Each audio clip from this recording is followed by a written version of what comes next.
Hello YouTube, this is Vargas XX78, another one of my Tales from the Vargas Vault videos. Well, through this series I've shared with you guys the collections I own, but there's one collection I can't neglect. It's by far the biggest collection I have, and it's a collection I started all the way back in 1991, and that's comic books.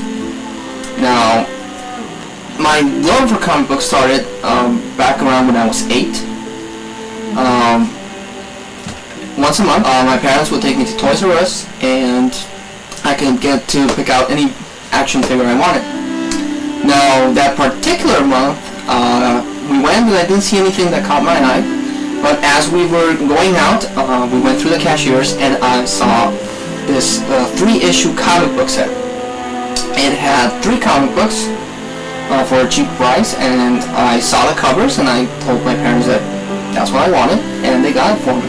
And those issues were Batman issues. Now, prior to that, my only experience with Batman was through the Super Friends or through the Adam West TV show.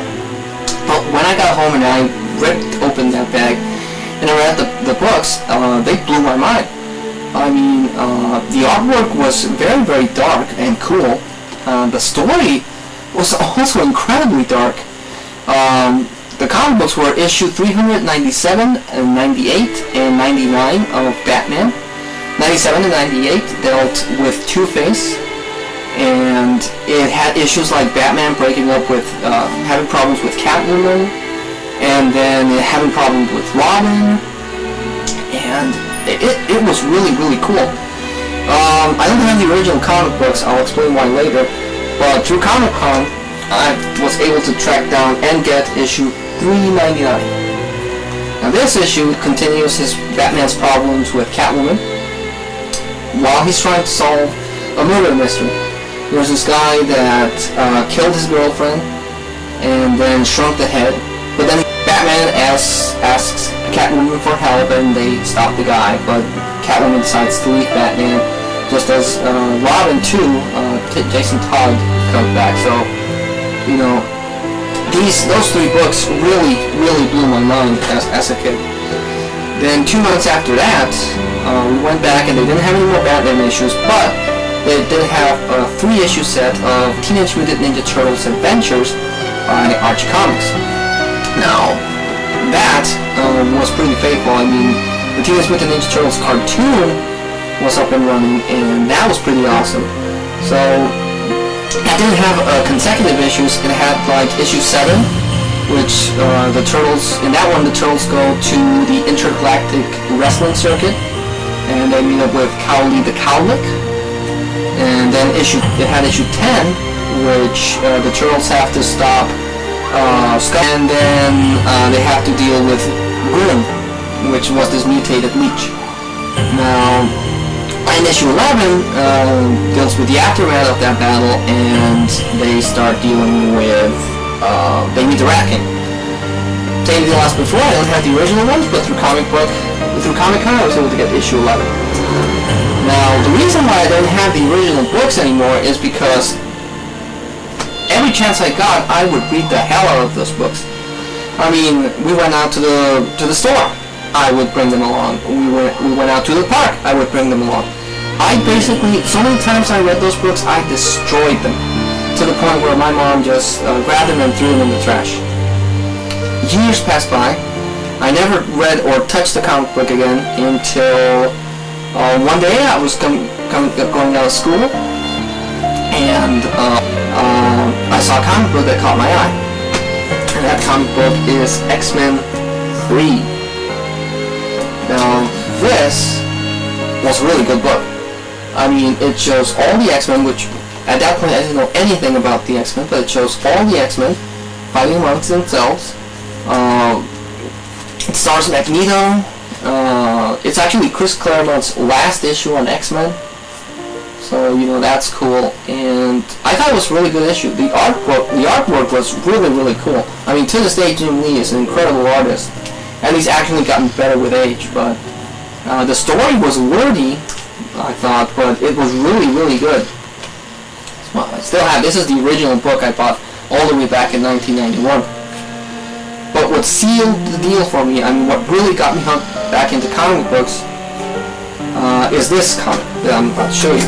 Now, 2 months after I bought X-Men 3, this came out, and that's Batman vs. Predator 3. I really like Batman. I mean, for obvious reasons, for reasons I've explained before, he's my #1 greatest superhero of all time. And he has no powers, only his wits and his technology, and they put him up against a Predator. A freaking super strength alien that had alien advanced technology, could kill a guy like that, and they put him up against Batman. How could I not pick this up? The artwork in this 3-issue miniseries was done by Andy Kubert, and I read it. By the end of the issue, no surprise, Batman gets beat up by the Predator. So they leave it in the cliffhanger. I mean, Batman all beat up against this thing that took on a whole elite army squad in the first Predator movie. So this, right here, is responsible for getting me hooked on comic books. This right here. A month passed, and the second issue came out, Batman vs. Predator 2. Batman's out of action. He was saved by Alfred and the Batmobile. And he's taken back to the Batcave to nurse his wounds while the Predator keeps going on this rampage, killing the mafia bosses and the like. And, it gets so bad that the army has to come in by midnight if, Batman doesn't show up because they think he's dead or killed by the Predator. So midnight comes, Batman doesn't show up, they give the order, and everything seems lost. But at the final hour, Batman shows up with this really cool, I thought it was a really cool battle armor, and basically calls out the Predator. A month passes. The third issue doesn't come out. Another month passes. Nothing. I'm starting to get worried. I mean, I think the convenience store either didn't stock it or didn't order it. I asked and nothing. A third month went by and it finally came out. Batman vs. Predator 3. No other comic book I've anticipated this much, as much as this one. I mean, they left it in a kick-ass cliffhanger where Batman's calling out the Predator, with an awesome last page by Andy Kubert, with Batman atop Gotham City Police Station. And it finally came out, and it was worth the wait. I mean, Batman, with his new suit, puts up a good fight with the Predator. He drags the Predator all the way back to the Batcave, to Batman's home turf, and they have an epic fight. The Predator, just like in the movies, tries to blow himself up. Batman realizes what's going on, he disables the bomb, and his battle suit gets damaged, so he has to take it out. So it's basically just mano-a-mano between a human and a freaking killing machine. And Batman, once again, pulls off the impossible and stops the Predator. At the end of the issue, the Predator's clan comes into the scene, and the Predator kills itself, and they hands Batman a sword, and they fly off. But this 3-issue miniseries